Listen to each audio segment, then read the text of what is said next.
Good afternoon sa ating lahat. Heto na naman ulit tayo at tayo muling magbibigay ng reaction dito sa mga natatanggap nating mga mensahe.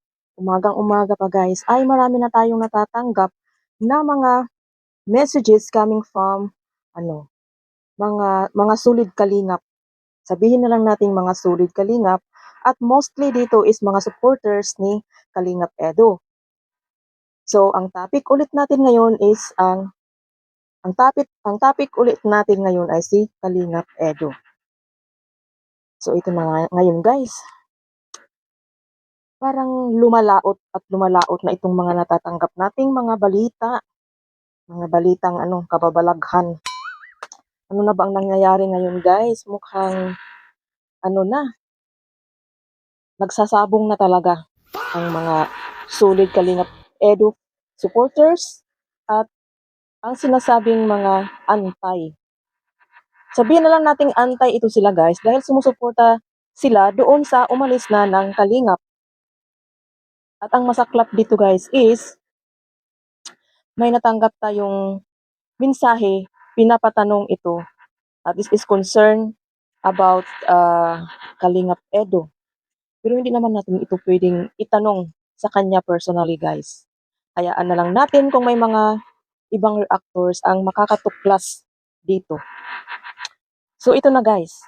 Kaya bago tayo magsimula sa ating reaction is I would like to greet everyone na magandang hapon, magandang tanghali at magandang umaga saan mang dako kayo naroroon ngayon. Ito po ulit ang inyong Ate Chay, ang legit na tilimouth ng Kalingap. Charot.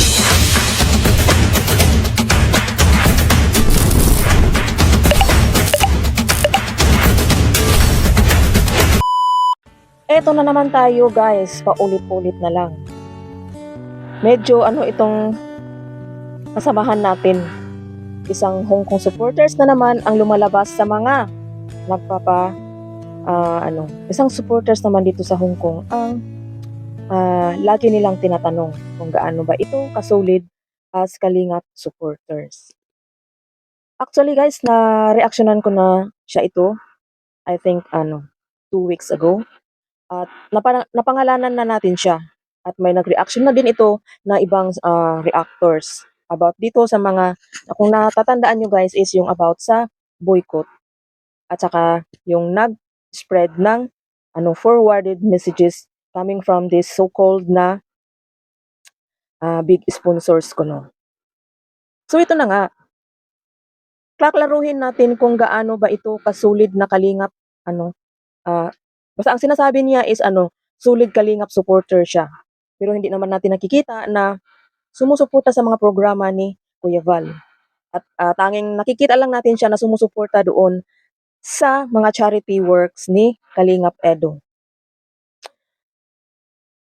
Guys, parang hindi ko alam kung paano ko sasabihin ito eh. Kasi may mga nagpapaabot ng kanilang mga screenshot messages na ito ay nasa kabilang mga ito ay mga nakikita natin siya or some of the solid Kalingap supporters dito na sinasabing sila ay mga solid Kalingap supporters pero nakikita natin sila doon nagkukumpulan sa isang live stream ng isang nagngangalang Cute 1995. Sa ating pagkakaalam is ito isang masugid na supporter ng Kalingap.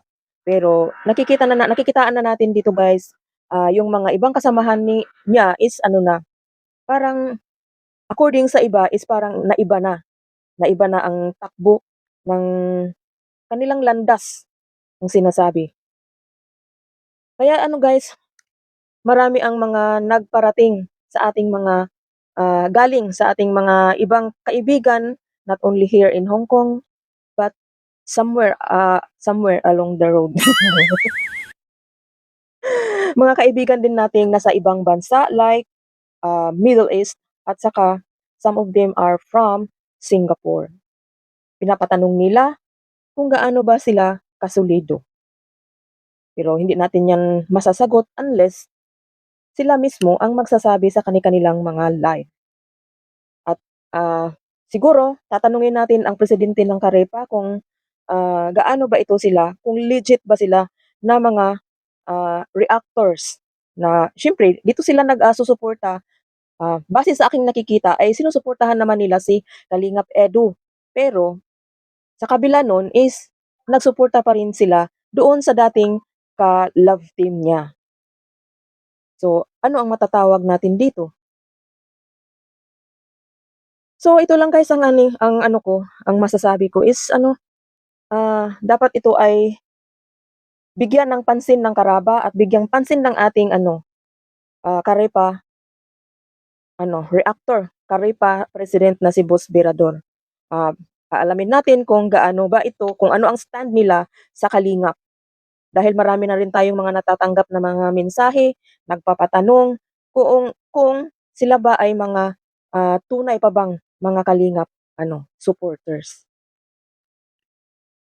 At ito pa ang guys, ang natanggap kong balita ayon sa aking mga bubuwit.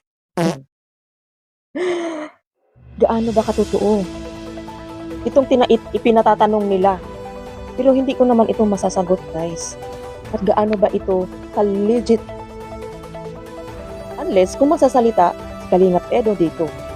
Dahil ayon sa aking bubuwit ay pumasok daw itong mga team Sise sa live ng isang reactor dito sa Hong Kong na dati nating kasamahan noon.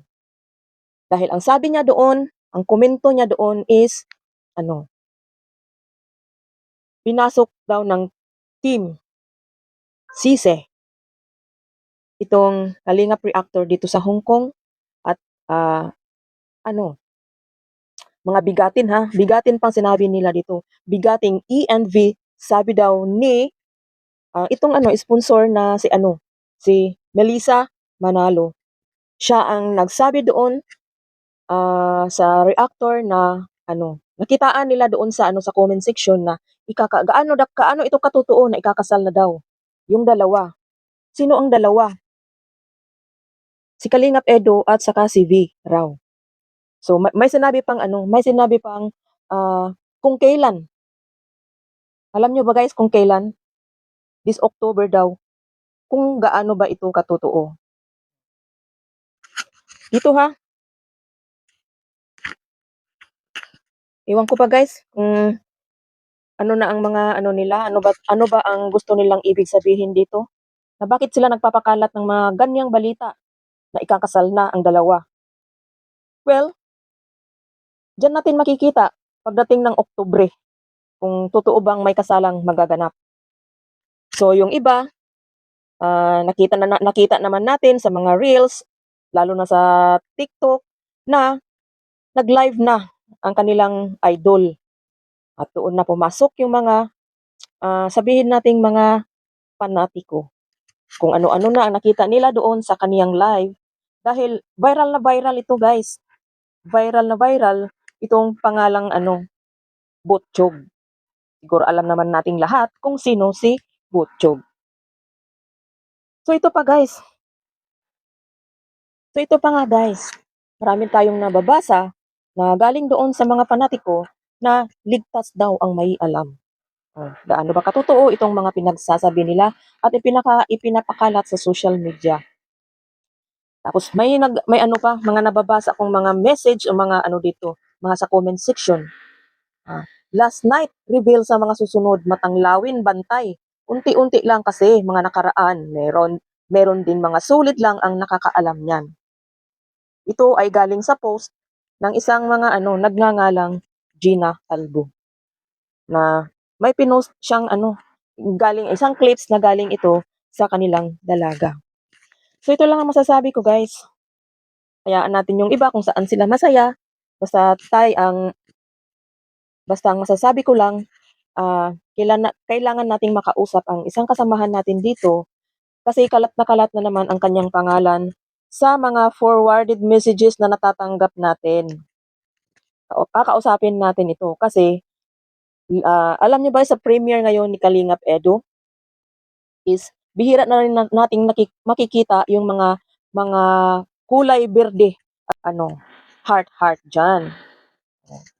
Salamat naman at pinakinggan nila yung mga pakiusap ng ibang reactor na nakapansin na dito sa mga nagko-comment sa bawat live at premiere ni Kalingap Edo. Huwag naman tayong maging guys, kasi sa nakikita ko ay pa rin, may nakita pa rin tayong mga nagha-hide. Kasi alam naman natin na yung iba hindi talaga sang-ayon sa mga sa mga ipinagsisigaw din na naka-move on na. Hindi sila sang-ayon sa namumuong tambalan o sabihin na lang nating collaboration ng Ed Bray. Kaya guys, ito lang ang short reaction video ko sa mga nakikita ko ngayon dahil hindi natin maiiwasan na magsalita. 'Di ba? Citadel tayo eh, isang dakilang tilimouth. Nasabi pa ni Tatay Batas. Kaya hanggang dito na muli guys, at tayo'y lang ito, short reaction video lang ito. Kaya patuloy nating suportahan ang ating ama ng Kalingap, Kuya Val Santos Matubang, Kalingap Rab at Ate Edna. Hanggang sa muli nating pagre-reaction ulit.